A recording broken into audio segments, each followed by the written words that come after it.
I'm Jamie O'Kane, CPA, Small Business Advanced Tax Planning and Compliance Extraordinaire, and this is the Abundant Beans Podcast, the podcast that takes my love for learning what makes people tick while digging into the good, bad, and ugly of small business ownership. We strive to give you the insight that only those in the trenches of being and working with entrepreneurs can provide. All right. Welcome to the Abundant Beans Podcast. I'm Jamie O'Kane, and we help clients have confidence around their tax and accounting, making it work for them and not against them. Today on the podcast, we have Julie Holunga. I love Julie's bio. It's 7 fun facts. You gave me bullet points.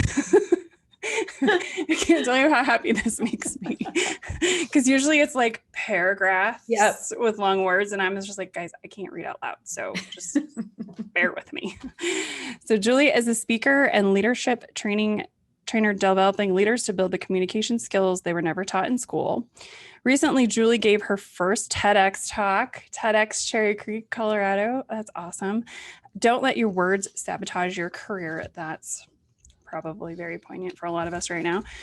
She grew up in Paris, India, Hong Kong, and New York, and then somehow you landed in Golden, which is my hometown. Yes. Her favorite job until now was working at Harvard University, helping executives to supercharge their careers. She earned her MBA at Boston College at night, fueling herself on peanut butter and jelly sandwiches while pregnant with her first child. Was there pickles, though? No, because that sounds a bit disgusting. I do love pickles. I do too. One of our referral partners, attorney here in the tech center, they sent this box of pickles like as Christmas gifts. And so like this box of pickles shows up at my door, and I'm like texting my dad, "Did you send pickles?" He's like, "Not us." And I open it, and it was like three huge jars of pickles and like Bloody Mary mix. Ooh. And I was like, why do you know me so well? And thank you. And I love this. And the company is called, and not sponsored, it's called The Real Dill. And I was that's like, awesome. These are my people. Yes. I'm gonna have to look them up. Yes. So Julie has a distinction of being one of 30 global master trainers with Emergenetics. And a decade ago, Julie took a leap of faith starting her own leadership practice. Today, she has helped over 3,000 professionals to communicate more effectively, increase productivity, and get out of their own way. That's just really kind of the theme for all business owners, isn't it? Yeah. Thank you so much for joining us, Julie. I am glad our friend Stacey Taubman introduced us. Y'all can find Stacey on the podcast, I don't know, few months ago, 60 episodes ago. So Julie, tell us, what was your first job? My first job outside of babysitting, because I hated babysitting, making $2 an hour. Really nice kids. I just hated it. But my first job was teaching swimming to little kids. Awesome. It was a lot of fun. And at the time, I thought making $20 for half an hour of work was fantastic. That's pretty fantastic. Yeah, that was pretty fantastic. I didn't quite, at 15, put the connection that it was twice a week. So that really was only $40. So, $20 a half an hour is great if you're working 8 hours a day. But right. That took a couple of years to kind of make that connection. Yeah. Yeah, I was talking about waiting tables. I was actually talking to my staff this last week. We had a little holiday party, and I was like, "Yeah, I waited tables for a really long time. I would just stack the cash, because that's when people like tipped in cash, and I would just stack the cash up on my dresser until my mom was like, "I'm gonna need you to go to the bank." Yeah. Can't just leave that laying around. This is making me very nervous. Yes. Yes. And I was like, "Meh, I know how much is in there. It's fine. Yeah, it's all good." It's like, I feel like I had more money then, at least like visually had more money then. Visually could see it. Yes, I agree. So give us the rundown on your career journey. Sure. So I graduated from college, and my mom and I had grown up. I'd spent high school years in New York, just outside New York City. So I finished college. I worked still coaching swimming at that point. Didn't have a job. I moved back home to New York, and one of my really close friends still to this day We were chatting one day and she said, she had got an apartment in Boston and it had this tiny little room and they weren't supposed to have a third roommate, but she said, why don't you come to Boston? You're just not a New Yorker. Like, come to Boston. That was it. I was like, okay, sure. Why not? I got nowhere else to be. Rent was $300 a month. How can you go wrong? But the room was so small that it literally fit a full-size bed without any room on either side for like a nightstand or anything. And I had a tiny space for like a little closet that I bought, unfinished furniture. Anyone who, was in Boston in the mid 90s, that was a big thing, So moved there and decided, well, I'm in Boston, I got to work for Harvard. Like, where else would I work? And why not? Why not? Just started applying for jobs. And really, I look back now, it makes me laugh. I was applying for jobs that people needed 5, 6, 10 years of experience. And I had been a swim coach. So, of course, that's what I should apply for. And then started realizing that I needed to that something wasn't working, and started talking to a few people and was introduced to one after the other, sort of what I now teach people about networking. And eventually took a job working at Harvard University in their fundraising department, and was there for 3 years, and left and worked at what I call a startup but in a fundraising space, and was working at a high school, an experiential high school. It was really cool. Got to meet some really interesting people. And while I was there, I decided I wanted to get my MBA. And so applied to Boston College, got in, and one of my first or second classes was an organizational development class. And my professor, just this awesome guy who worked at one of the research centers at Boston College. And one night, I was going to school at night, and one night after class, so it's like 9:30 at night. I've been going since, like 8 o'clock in the morning.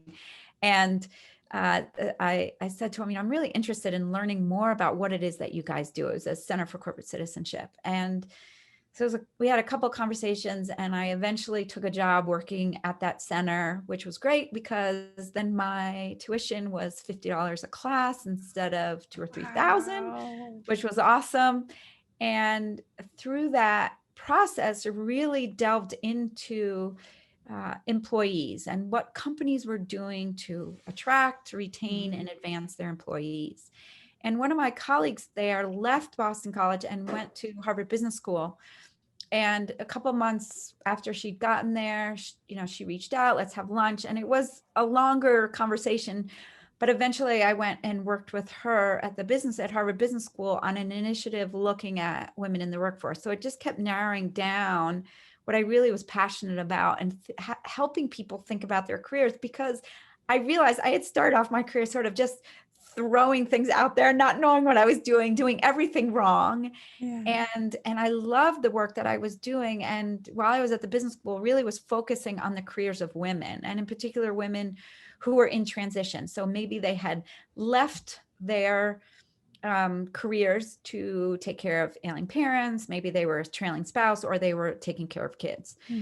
And really loved that. And through that process, started talking to the undergrads the graduate students who were setting the world on fire. This is 2006, 2007, their bonuses for their first jobs were obscene. And then I would see them, spend about, the research was showing us, they would spend 11 months looking for that first job once they graduated from getting their MBA, including their summer internship. And then they would spend 10 months in that first job. And then they would move on to the next one. And they never were able to really build that relationship capital because they were just moving on to the next thing. Now, it was the time, like I said, the sign-in bonuses were huge. Let me go after the sexiest thing. And it was easy for them to jump. But then what was happening for the women is then they were having kids, and people didn't really know them well enough to say, yeah, of course, work from home a couple of days a week, or have a condensed schedule, or you don't need to do spontaneous travel, because they hadn't built up that capital. And I found that just fascinating. And so those women ended up leaving the workforce. And what an awful thing to happen. These talented, brilliant women were leaving because they couldn't figure out what to do, but they weren't necessarily talking to their boss about trying to figure out what to do. And after we lived in Boston, my husband's Canadian. We moved to Canada, and my kids were really young at the time. I still wanted to continue to work. I think I'm a better mom when I'm working. And yeah. And I started working with 2 alumni from the Harvard Business School who had started a company supporting women who had taken career breaks. And again, awesome. Yeah, it's awesome. And now they're definitely one of the foremost experts in that space. And what I realized was when I would have a really good day, it's when I was talking to people and advising them or asking them questions, whether it was the women who had left the workforce and coming back in, or the companies. At the time, it was a lot of Wall Street firms, the big 4 accounting firms who were trying to recruit them, or what we used to say, re-recruit them, like bring them back into them. Yeah. And that was yeah. And I love that. I was so energized. It didn't matter if I had been up in the night with one of the kids or, was, stressed in it, because I'm so energized by having those conversations. So when we then moved here to Denver, I thought, okay, I spent all my time advising other people on their careers and asking them all the hard questions, but what is it that I really love to do? Mm-hmm. And it was in that moment that I realized I want to become a coach. I want to not only advise people, but ask them those hard questions and pull it out of them. Yeah. And so it's almost been 9 years now that I started my practice, and always knew that I wanted to work with women because from that experience working at Harvard Business School, but also I have a daughter and I want her choices to be endless and be the same as her brothers, 10 years, 15 years from now when she enters the workforce. And so that's really been my area of passion. Having said that, I love diversity in my work. So I love working with teams and helping them understand how they're communicating, and most of the time what they're doing to annoy each other, to create conflict. And then, I grew up in a family of attorneys, and, I joke around that, I sat at the dinner table and understood originations and matters and engagements and clients and, referral sources. I knew all that language, and realized when I started my business that there were the distinct points when it comes to accountants, attorneys, professional services, these distinct points in their careers where they need help, right? So they want to go from being an associate to a senior associate. They want to go from being senior associate to a manager or to a director, or they want to become partner, and then they want to become equity partner. There's certain things that need to happen to get them to that next space, that next level. And so from a business perspective, it made sense to me. I feel like I'm revealing everything right now. I love it. No, you're good. Yeah, it made sense to me from a business perspective. Okay, like I can get in there for the long term. And that's what I really love, is going inside a firm and working, understanding the culture, understanding, what makes the organization tick. Not every firm is the same. And no matter, people think, oh, well, if you're with a small size firm, it's the same. No, it's different. And really understanding the culture, how they recognize people, who are the people that are successful and continue to rise up, what are the characteristics, and really help them, as you were introducing me, get out of their own way, help them communicate really effectively, help them build their practices. And I love doing that work and helping them because they know what they want. Like people always ask, why do you want to work with accountants and attorneys? Well, because they know what they want and they'll go after it, and they tend to be driven. That's very true. Yeah. So from my perspective as a leadership trainer and a coach, like, of course, that's who I want to work with. It's so funny, very similarly, I found that like I get energy out of like helping people like deep diving into their tax situation, wanting to know where they're going. They need to know that, right? Right. And saying, okay, this is how we structure things and this is how we like move you forward, and like the advising and the telling people like what to do to move forward. Like that's what also energizes me. I mean, obviously we're here on this podcast. Right. But that's what energizes me. And as a crack tax professional, it's really hard to do the work, but also do that piece. Right. Right. So it was very much a journey for me to be like, okay, we need to start with planning. Right. Right. And we only work with people that want to start with planning. Yes. Because that's how we create the relationship. That's how we actually like get what they want out of them. Right. Instead of constantly being like, I don't know if you should do that. What do you want? Right. Stop asking me if you should do something because I don't know what your goal is. But it's a hard question for them to answer, don't you think? Don't you find what do you want? I've had a lot of situations where I would ask that question and people will just give you a blank look. Like, what are we planning for? What are we planning around? And I always say, tax planning without our purpose is pretty much useless generally. Great, you save the money. What are you gonna do with it now? Yes. Oh, we put you in the wrong entity because you want something else. Yes. Than what I just saved you for. Right. But when we do those exercises and it's like goal-based, I know my clients even better. Right. I'm like, hey, we just saved you a ton of money. You're gonna love us forever. It's gonna be a great relationship. Yeah. And it really does kind of set that like advisory relationship instead of like, you just give us tax returns. Yeah. So I think it was massive mind shift though for me. But it took me a while to be like, what is it that's fun for me, or where am I best utilized, or you know. But also I would imagine makes you stand out, Jamie, from your competitors. Yeah, it does. And I like how you put competitors in quotes because there's not many of them at this point. Bob down the street does not do what I do. No. You can sit in front of him and get your tax return done though, probably. Yeah. He's not going to talk to you about it though. Yeah. Exactly. So you talk about people missing the essential skills to be great leaders. So what are those essential skills? Yeah. So it's so funny when I am reading or talking to people, there are a couple things that I see as those key skills. And often people are like, really, that's it? Like, I know you want like some big, like mind-blowing thing, but it's the simplest of things. So I always talk to people, it's like, I look at things like, for me, my answer is the umbrella is communications, right? If you can communicate effectively, if you can listen to people, like truly, truly listen. We have a friend who, he's a great friend, but we'll be talking to him and I start to see him literally vibrating, like, jumping, like literally coming out of his seat because he can't wait for me to stop talking so he can start talking. So that's not listening. So that's not for you. No, that's not what we're talking about. Truly listening to someone. So one of the things I say to people, if you want to truly make someone feel heard and show them that you're listening, ask them a follow-up question. People are like, really? That's so easy. Yeah, but people don't do it. So that demonstrates I've heard what you said. I'm interested in what you're saying. So listening. Communicating, I call it the titanium rule. So communicate, we all know the golden rule. Many of us have heard the platinum rule, like treat others the way they want to be treated. So I brought it to another whole level, titanium, of speak to others the way they need to be spoken to.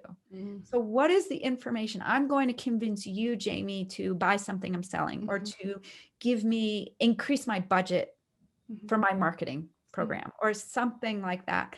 I have to think to myself, what is it that Jamie needs to hear? So she's going to agree to this. So I talk about that. Also thinking about how the message that you're putting out. So a lot of times, we talk about executive presence, right? Like, how are you going to get people to trust you if you're planting a seed of doubt, right? So that's what I talk about in my TEDx talk is the words that we use that undermine ourselves all the time. So why am I going to buy your services if you're telling me, well, I'm not really the best, Jamie's better than I am, or just going to that's the one. That's the one. I'm always backspacing that one. Yes. Yeah. I wish we could bring words back into our mouths, but well, and I think that speaks to women and the way that we're taught to navigate the world by qualifying all of our statements. Completely. Yeah, I call it prefacing, right? Like, instead of owning up to your greatness. Right. I was listening to a webinar yesterday and they were talking about women don't acknowledge their successes. They don't celebrate them. Oh, that one is very true. And it hurts a little. Yeah. that one hits home. Like I was talking with Stacy Taubman, our mutual connection Mm-hmm. last week. And I was telling her, I've had a great year this year, which is, Mhm. I was shocked about. Like it's COVID and I couldn't travel and I couldn't do the business development that I normally do. But I've had the best, I had 30% growth this year. And the next thing out of my mouth, and Jamie, I teach people this, was, well, I know this is weird for me to say. And Stacey was like, absolutely not. You go, girl. How much did you make last year? How much did you make this year? I What love was your her. spending? Like, she's like, no, you celebrate that. And and it's not hard. It's hard, but it was such like a slap in the face because like, yeah, I teach women this. What am I doing? Hey, we're not our own best coaches, Julie. Come on. No, we are most definitely not. Which But is this why I always say idea of like, should- I'm not going to undermine myself. I'm not going to, no, I'm going to own it. I'm going to celebrate it. I love that piece. And I'm really good at what I do. Like, so that's what, Stacey was pulling out of me. So, so to answer your question, like the three biggest things that I see is communicate, like I said, speak to people the way they want to be spoken to, be a great listener, and think about the presence that you're putting out there. Now, I know of some clients who are like, oh, I hate that term, executive presence, or, and so I say, okay, you call it whatever you want. So a lot of my clients will just think about, who do I want to be as a leader? What do I want people to see me as? What do I want people to what do I want people to say about me when I'm not in the room? Yeah. What do you want people to feel? Exactly. Yeah. Exactly. That's a hard one. And that's the one I have the hardest time because I was in a traditional firm for a long time where everybody was micromanaged and you weren't allowed to be human. Yeah. And so that's one that I've like been reprogramming for the last many years. We're reprogramming that people get to be people. Yes. We get to make mistakes. We get to have children running around in the background. We get to have dogs barking. Like people get to be people. Yes. And it's just when we show up like that, or you're allowed to show up like that, it's very different. It's a very you different. get so much better out of people that way. Yeah, because you like see them. Yes.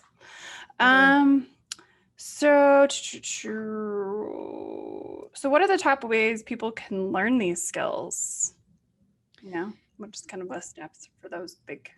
Yeah. So what I see with my clients, I have some clients who will hire me and they want to go through training. They want to have one-on-one coaching sessions. They want every single book, article, podcast, conference, TED Talk, everything they want. Give me it all. Your high and I have, and I have other clients who will say, I'm not going to read the book. And I love their honesty. That's me. Mm-hmm. Yeah. I read the book. Fair enough. Like, you can see in the background, my bookcase, this is what has been read. What you can't see is the stack of books over here that has not been read. There you go. Many of these were gifted. Yes. The business ones. Yes. I cracked open like 2 of them. Yeah. That's what I hear from the majority of my clients. One of those went to Mexico with me. It went to Florida with me. It went to San Diego with me. It's been pretty much around the United States. Traveler. Yeah. You know how much of it I've read? Like 3 pages. Yeah. Is it have a little water stain on it so it looks like it's been read? It might have some tequila on it from Mexico. Because it was in the bag. Yeah. So that's what I look at. Yeah. Like I look at myself, like I'll go read the book. Mm-hmm. Like if my client requests something, that's the book I'll read. Mm-hmm.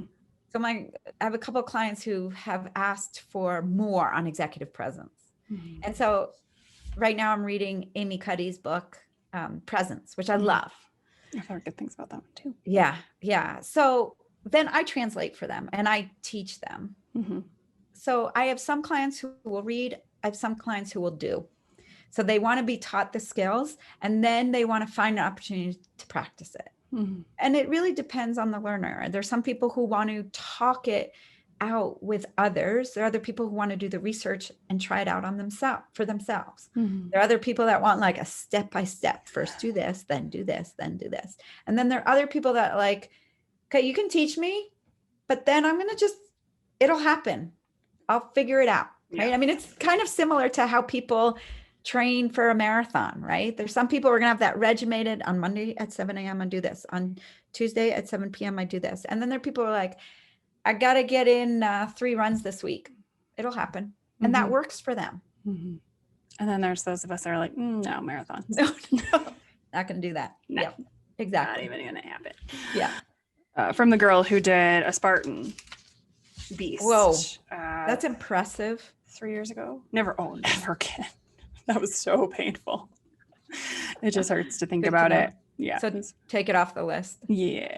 Or do the short one. There's like a 2 or 3 mile one. Okay. I don't know how I got talked into the beast. That was also that was the year I said yes to things that were like super like things I would usually say no to, like a podcast. Yeah. So it worked out in some ways worked out for me in some ways and not in others, really. Yeah. Fair enough. So your focus is on attorneys, CPAs, and women leaders. Mm-hmm. Can we talk about like why? I mean, women leaders make a lot of sense, and you kind of talked about that, when you gave us your career journey. I'm still laughing at you saying that you were applying for jobs with like 5 to 10 years of experience. Because that is like the antithesis of what most women do. Because most of us would see that and be like, oh, I don't have that, but most men would be like, I am the bee's knees. I'm a shoo-in. I am a shoo-in. I've never even in this industry, but I've done such and such for 20 years. Therefore, I'm really good at all the things. Yes, everything. And that comes from experience of being yelled at by those guys about accounting. And I'm like, you're a salesperson. I know you think I'm only 22 because I am only 22, but I know what I'm talking about. Yes. So, but why attorneys and CPAs? I think that's that's the most interesting one to me. Mostly just because I spend a lot of time in the industry, but right. Well, so like I said, I grew up in a household and a family of attorneys. Mm-hmm. But what I see is that there's so much opportunity there because they went to school to learn a specific skill, right? Mm-hmm. They didn't go like, I went to a small liberal arts school in upstate New York. I was a French major. I had a temp job once. I used that, but I don't use that on a regular basis. But for accountants, attorneys, people in professional services, they have been schooled in a particular skill and they continue to get, they have to get their CPEs and their CLEs and they get advanced degrees, and so before all this, I was bitching to Julia about the new stuff going on. Right. Exactly. Like constantly. Because I'm so tired this year from all the CPA. I think I've done 45 hours already. In this year alone. And I have another 20 coming. Yeah. Mm-hmm. Yeah. Right. Exactly. Yeah. So your focused learning is on the specific technical aspect of your job. Mm-hmm. Right. And so from my perspective, you've never, that's such a huge opportunity for me because you've never spent the time to focus on the leadership skills that have to happen, right? Whether it's relating with your colleagues, you're working on, you have a mutual client, or you're dealing with a really difficult client. How do you have that difficult conversation? What if you're in conflict with a client? In almost a decade of business, I've only fired 2 clients, and one of whom came back around and refers clients to me and we have a great relationship. Mm-hmm. So it was an opportunity for me because I saw that the skills were needed. And so often I hear from my clients like, I didn't go to school for this. Can't you you go give her feedback. You tell Jamie that she did it wrong. And I was like, no. I'll teach you how to do it. So I see that as an opportunity. So oftentimes firms will bring me in, sometimes more and more so now than, 9 years ago when I started my practice. Mm-hmm. Then it was come in and help our associates or our new partners build up their practice, teach them those skills. And then what would come out would be like, you know what, I'm not managing my time well, I'm not billing enough, or I'm billing so much, I'm not building, they couldn't figure it out. Or I'm managing, I was a manager, now I'm a partner, and now I got to lead a team of associates who are my peers at one point. There's all of these technicalities that are involved. Mm-hmm. I would say in the last 2 or 3 years, I'm hearing more from prospects, hey, we need help developing the whole accountant. Mm-hmm. So, but it depends. That's got to be newer. Yeah. Which I'm really happy. That's really, I'm excited that the industry is going that way. Yes. I came from a mid-ish size firm. Mm-hmm. I was thrown into tax manager. I didn't know how to lead people. Mm-hmm. The partner didn't know how to lead Yep. people, and I just did what she did, and then that didn't work. Right. Of course not. And then I had to learn how to lead people, or I had to learn how to manage people. Yeah. And I had to learn how to manage different personality types. And Exactly. I couldn't just hand everybody like what was done the prior year and I can expect them to follow it, because not everybody Right. who learns that way, just because I learned that way doesn't mean everybody else learns that way. But that's the misconception, right? That most Right. people think like, oh, well, I was brought up this way, so therefore, Right. And that's I'll do very that. like firm culture stuff, right? So it's really hard to be a leader and to, lead clients or help clients or advise clients in a place where like I'm just constantly, you're just constantly micromanaged. Yeah, Like I exactly. just don't know, we don't know which way is up today. Which way Right. is it going to be? And so that's been like, I always say like, that's been like my head trash around being a Yeah. leader, is trying to like be consistent about how I treat my staff, trying not to micromanage people, but also being like, hi, I need this thing. Yeah. Right. Where is it? Right. So how do you motivate them? How do you get them to do what you need them to do? Yeah. But also understanding, and you said it before, like everyone's different. Everyone's motivated by something different. Yeah.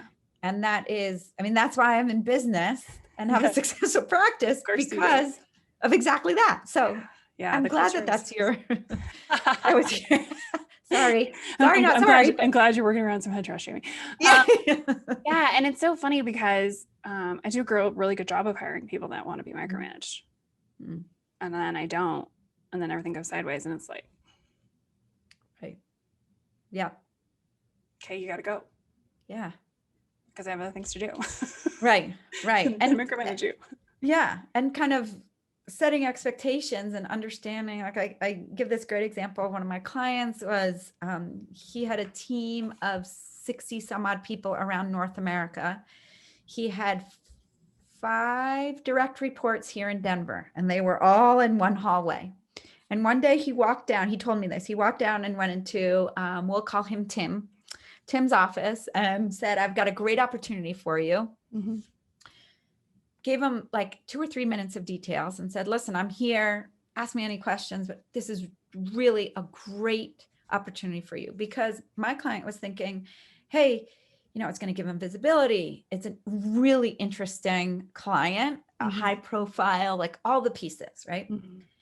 And he, this is over some time, but for story purposes, I've succinct it. He left. Tim went ballistic, called his wife and said he did it again. He just dumped this shit on me. Excuse me.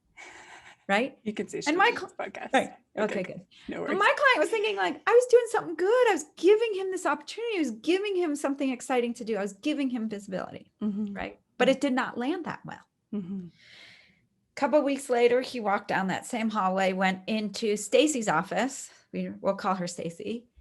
Basically the same conversation. Hey, I've got a great opportunity for you, a different opportunity than Tim's. Great opportunity for you. Here's what it's about. Here are the deadlines. I'm here as your resource. Let me know what you need. And Stacy was beside herself, like called her husband ecstatic. It finally happened. Yeah. Like was so happy. They went out and celebrated, and the exact same conversation, 2 high performers, and it landed 2 completely different ways. And so that's what I work. So now, then I had to have the conversation and do a lot of digging to understand what went wrong there. What went right with Stacy, what went wrong with Tim. Yeah. And I use a tool called Emergenetics, which you talked about when you introduced me, which is a tool that looks at how we prefer to think and behave. And it really just simplifies how we interact with each other. And so with Tim, that started to go down, this example, down a road of conflict. The conflict started escalating, and Tim started getting angrier and angrier at my client. You're dumping stuff on me, like, right? That was not his intention whatsoever. And what we realized through Emergenetics was that Tim needed a lot more specifics. What's the deadline? What are the milestones along the way? What are your expectations of me? He wanted those parameters set. Tim didn't have the understanding the insight to ask those questions. And my client didn't have the insight to even realize that he should give it that way, because that's how he likes to be managed. Yeah. So he purposely was like, I'm not going to micromanage him. I'm not going to do it. So he didn't. Now with Stacy, she liked being able to figure things out and kind of do it on her own. And so he could give her a higher level, big picture introduction. And that was enough. She has more of that dominant personality, Mm-hmm. where she's just like, I got it. I'll figure it out. Yeah, I'll figure it out. And it's not to say that Stacy or Tim are more successful or one's better than the other. It's just understanding what the other one needs. Mm-hmm. So I love this tool. I could talk for hours about that, but I love being able to understand and simplify it, right? And know, okay, this is how Stacy's going to show up in the world. This is how Tim's going to show up in the world. My husband, actually, we laugh about any personality test, I'm your girl. Like, this is just always so freaking fascinating to me. Yeah. Because I'm that data person. Yeah. But my husband's company, he used to work for a big international corporation, and they did Emergenetics. And okay. They did it, and my husband's an engineer. So they did it in the engineering department. And he's like, yeah, we were all green. Yeah, of course. Fixed price. Yeah. He's like, there was like 2 non-greens, and they were managers. Yeah. And I was like, yeah. Mm-hmm. And that's why you and HR don't get along. Yeah, you're right. You don't speak the same language. You could never figure anything out with HR, and you have to copy me on the emails. Yes. But that's what I find so fascinating with these tools is that, I've done work with engineering firms. I actually trained 212 nurses in Maryland a couple of years ago. And the assumption was, we're people. We're all about the people. We're going to have a social preference. Mm-hmm. And it turned out that it wasn't the case. Yes, some of them did, but not all of them. And it didn't matter. It didn't mean they're good or bad nurses. And that's what I love too, is sort of like we have these preconceived notions that someone's going to be a certain way and show up a certain way, but that's not true necessarily all the time. Yeah. So I think that's pretty cool. I find that fascinating. Really cool. Yeah. That's really funny. Okay. We're kind of all over the place, but that's fun. So tell us about your TED Talk. Sure. So I will fully admit that this was the 4th time I had applied to speak at 3 different. That's really common. That's really common, I hear. Yes. And I have a good friend. It took her 6 times to get on stage on that red dot. But I knew this was a story that needed to be shared. And the talk is about using powerful language and being aware of the language that we use to undermine ourselves, which we talked about with just, only. So I talk about, everyone needs to go listen to it, of course, but and we'll drop it in the links. Yeah.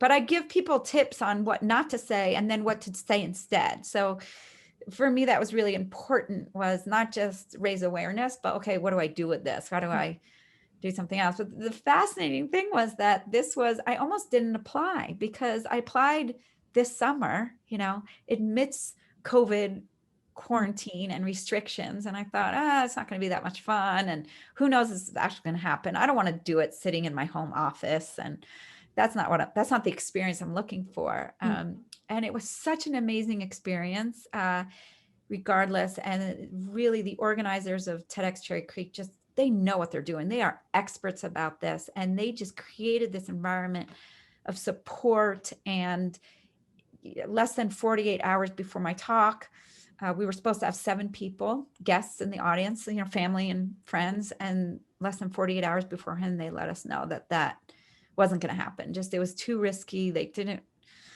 want to put themselves and us at risk with the pandemic and the numbers rising. And so I stood in this beautiful auditorium with these massive lights shining on me. So even if I had an audience there, I would not have seen them. No. Yeah. But it was such a cool experience anyway. And my, it was live streamed. So my son, who is living in Boston at the time, on that day was able to watch it live. My daughter and my husband were in the parking lot. So I knew that they were, close, not the audience was close. And it's such a great experience. I think we've all had those experiences in life where we're like, there's no way I could do it. Like my cousin called and was like, I could never do what you do. And so we talked about like, well, you have your red dot that you can stand on. It's not going to be a TED Talk, but it's something else that you can do. And it's so funny since it's been just about a month since I gave the talk that, that I have this whole new perspective. Like that was hard. Yeah. That was nerve-wracking. It used to be nerve-wracking, but not anymore. Like, no. I don't feel my legs shaking. So, okay, we're good. Hopefully this podcast is not hard. No, this is fun. This is fun. I mean, this is easy. Yeah, but TED Talk was fun, but speaking is, and I always say like, put me right smack in front of the camera and like expect me to like not talk to people. And I am a disaster. Like straight up disaster. Like even if there's something behind the camera, like looking at this is whatever, I just freeze. But that's so common. There's something about having that screen and the camera and it's real. But I'll tell you that in business school, I took a class on writing and speaking. And so we had to obviously do a lot of that. Dating myself here, I still have that VHS tape that I have not looked at, where you were supposed to watch every week, you're recording and figure out what you were going to do differently. And 18 years later, still have not watched it. I don't watch my own podcasts. I tell people all the time, I was there. Yeah. Not that I really remember, but I was there. Yes. I don't need to analyze. Nope. Yeah. And when we started the podcast, I was watching them in the beginning and like helping with edits and stuff. But now that I have my Emily, my lovely VA, she reviews them and I'm just like, that's awesome. Yes. I get to host and then pretend like it's not a thing. Yeah. All right. Before I ask my last question, what is the easiest way for people to find you? JulieHolunga.com. Easy. Yes. I like it. Yeah. Awesome. Okay. So final question, what is the number one way someone can become a better leader today? Awesome. I love that question. So we talked about the 3 things that you could do to be a better leader. But what I would say the biggest thing is to stop making up stories in your head and talk to people. Hard. It is so hard. Just communicate. Just it is talk so to hard. one another. I have a client that I felt like we've been in conflict for like a little while. Like they're just very direct, which is fine generally. But I was just like, they don't like us or whatever. I sat down with them last week and they're like, everything's great. We love you guys. And I was like, we need to do this more often. What was this? Yes. What was the story that you had made up in your head about her? It was a him, or them. Honestly, that they just weren't happy that we weren't doing things they wanted them done, which I don't really do anyway. We do things our way. But that they were just, they tend to be kind of like standoffish or just like only when things are a problem do I ever hear from them. Yeah. So we just don't really have a strong relationship like I have with some of my other clients. And some of the stuff that we do for them is just kind of out of the box to what we do for other clients. Like we use different software for them and whatever. Right.